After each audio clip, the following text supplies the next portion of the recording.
G'day YouTube, it's Shane here once again, and this is an overcast day, so it's not always sunny here in Adelaide, South Australia, but isn't it fantastic to have half a day off or a bit of a sleep in? I will be working today from about 3:30 in the afternoon, and it's a nice long shift at the Adelaide Entertainment Centre. And the weather's weird because I'm swatting flies as I speak, but it's overcast, and it has been raining, and there was there's a bit of a lightning storm while I was working at the Morphettville Racecourse on the weekend, on Saturday. I keep having to remind myself it is in fact a Monday today. But yeah, for the first half of today, I'm going to go into the city and meet up with my good friend Hari, and we are going to do some job searching, and we are encouraging each other for another super secret project that I'll talk about once it's completed.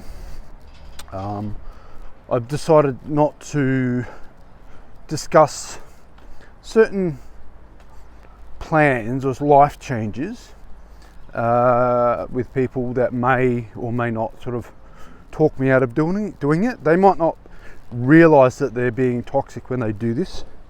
Excuse me, swiping flies and things. It is spring here in Australia, so the flies are going to be out in full force and all that sort of stuff. But yeah, it's one of those things that I've needed to do, well, since I was 16 pretty much, and it'd be interesting, very life-changing things, and that was a clue, by the way. Some of you would have guessed it, but we'll see what happens.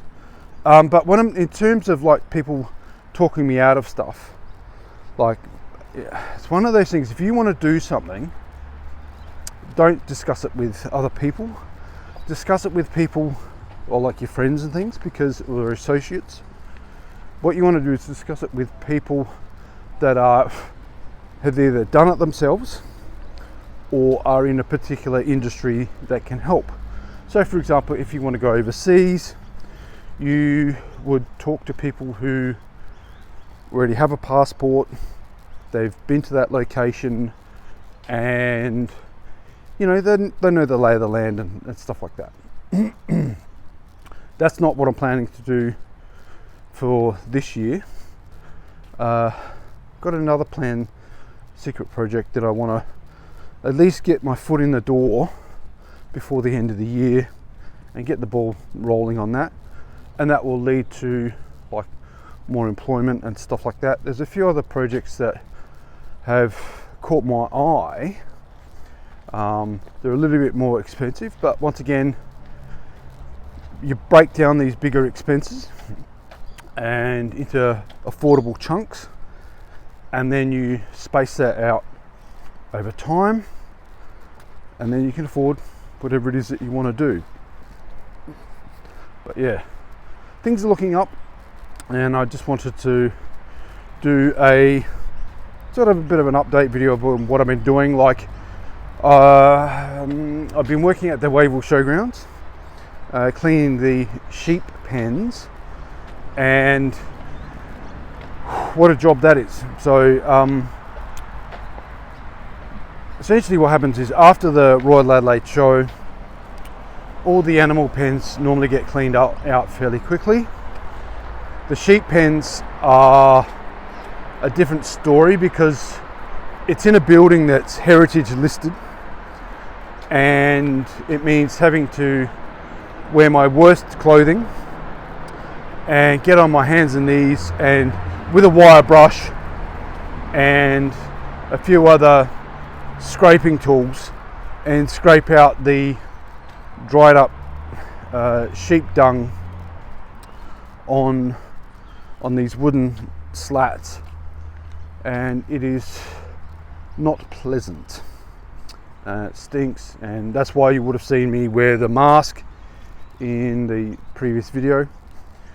And I want to say thank you to everybody who watched that little video. I know it was a short one, and I know people prefer the longer videos and things like that, but I wanted something that could at least capture people's attention and hold people for a little bit. But yeah, so lots of hours. I did like 2 weeks worth of 8-hour shifts. I've been doing stuff at the Morphettville race course for the spring racing carnival. There was an interesting story there the other day. I made a joke. See, in Australia we don't tip because we believe that having proper decent hourly wage should cover that sort of thing. So I made a joke with the people that I was on one of the tables I was serving, because they were gambling and handing a cup with all this money around and stuff like that. And I just said, and don't forget to tip your waiter. And they all laughed. And then the guy said, oh, I've got a tip for you. I said, oh, what's your tip? And he says, don't forget to change your underpants every day. And I said, oh, that's a great tip. I might try that tomorrow. And he burst out laughing. And so anyway, I go away, do my stuff, serving food and or whatever else, and picking up the fill plates and stuff and cutlery and taking it back to the kitchen. Anyway, I come back and there's all these betting slips all over the table, and I go to clean them up, and there's a $50 note on the table, and this woman says, oh, that's your tip. And she's laughing, and I'm thinking, oh, is she serious? Or like, I just said, oh, thank you for that, and just quietly slipped it in my pocket, because you're not supposed to accept, donations or gifts from people. And I am just about to miss that train, but we'll see what happens. I've probably got a minute before it takes off, but if you like what I'm doing, please click like and subscribe. This video has been chosen for you by the algorithm, and this video was a previous video. Bye for now.